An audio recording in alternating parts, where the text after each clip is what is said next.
ou des délires donc, ou même de l'antisémitisme. Je mets les guillemets parce que j'aime rappeler que l'imprécision de ce terme est participante de la situation désastreuse de confusion suffisante pour laisser perdurer la tentative d'imposition d'une telle violence de nettoyage ethnique, de tentative de conclusion finale de 80 ans de colonialisme illégal sanctionné par le droit international. Et donc, il s'agit en réalité de degrés de précision, de caractérisation de la nature des actes qui permettent justement le discernement abouti du traitement du sujet de la question.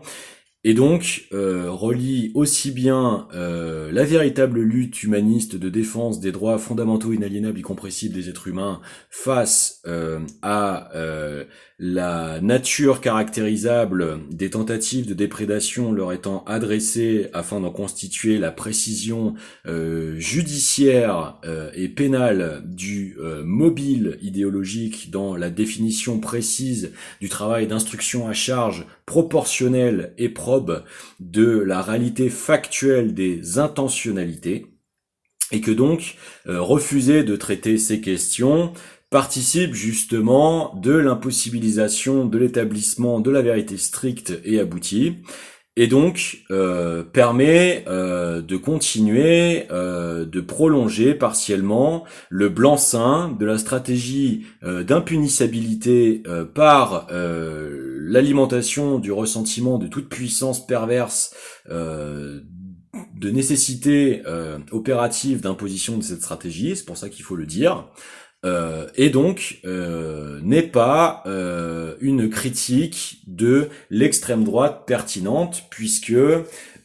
pour nombre des personnes se référant à cette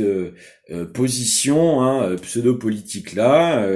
comme je vous l'ai dit tout à l'heure, ce n'est pas ma position personnelle, mais je l'ai beaucoup documenté par ma présence en usine, avec notamment tous les gens de l'armée qu'on a mis sur ma route dans une succession d'opérations psy, avec qui mes capacités d'hyper-empathie font quand même avoir de nombreux dialogues justement pour chercher à établir la vérité au-delà les enjeux de manipulation, etc. Et donc que je connais quand même assez bien. Et donc, c'est pour ça que j'en fais remonter l'info à la volonté de résistance, parce que c'est ça les grands axes décisifs, je vous le garantis. Je connais le terrain, merci. Et donc, c'est le problème, c'est-à-dire que le problème, c'est pas la légitimité de l'électorat français à essayer de se positionner. Le problème, c'est la déconstruction préméditée, institutionnelle,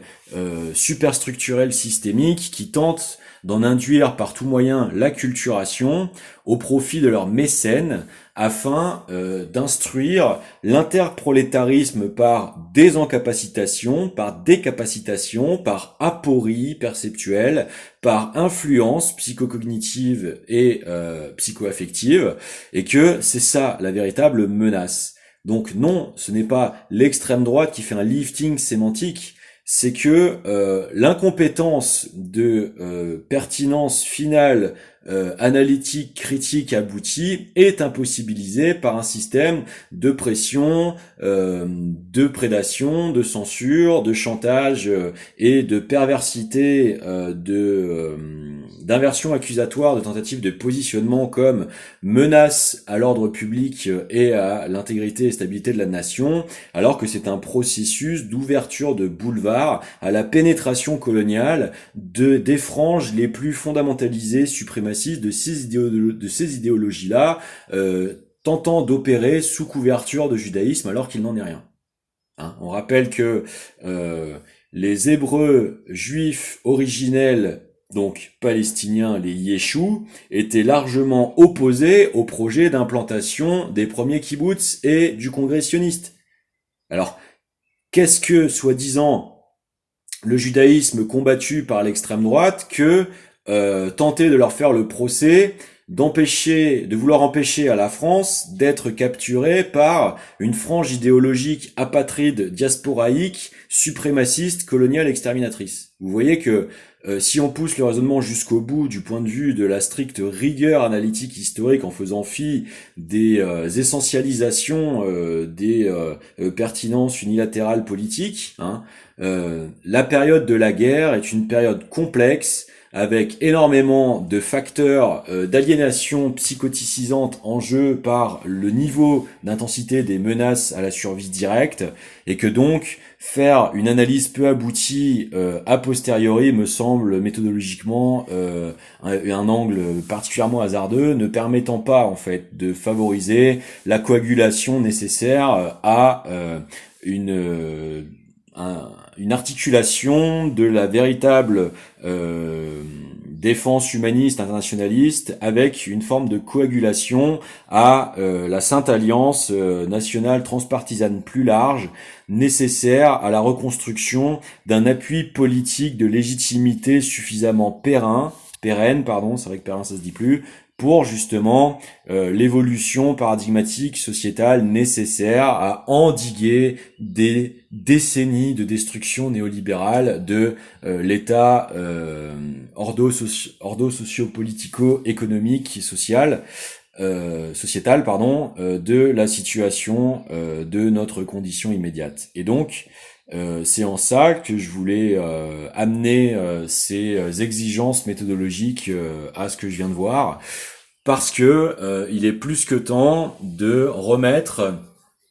la hauteur de la philosophie et de l'histoire de la philosophie du droit si particulière à la France et à son attente internationale véritable du point de vue de l'espérance des peuples à pouvoir se fédérer à une proposition incarnationnelle diplomatique cohérente et puissamment solide, parce que le salut collectif de la condition viendra de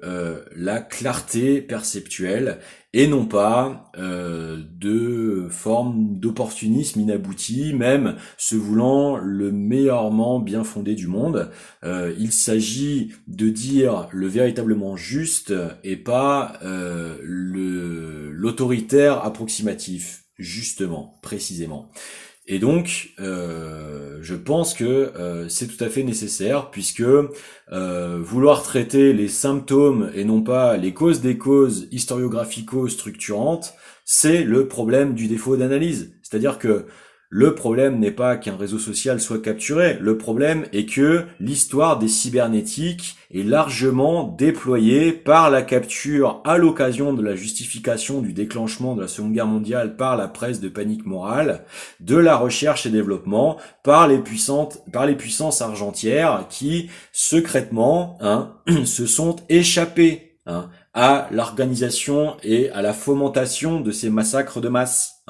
Le Vatican a exfiltré nombre de dignitaires de l'avancée des recherches nazies pour aller fonder des communautés déployant MKUltra et les problématiques récupérées par la CIA plus tard en Amérique latine, en Argentine, etc. Mengele, Eichmann, etc., etc. Donc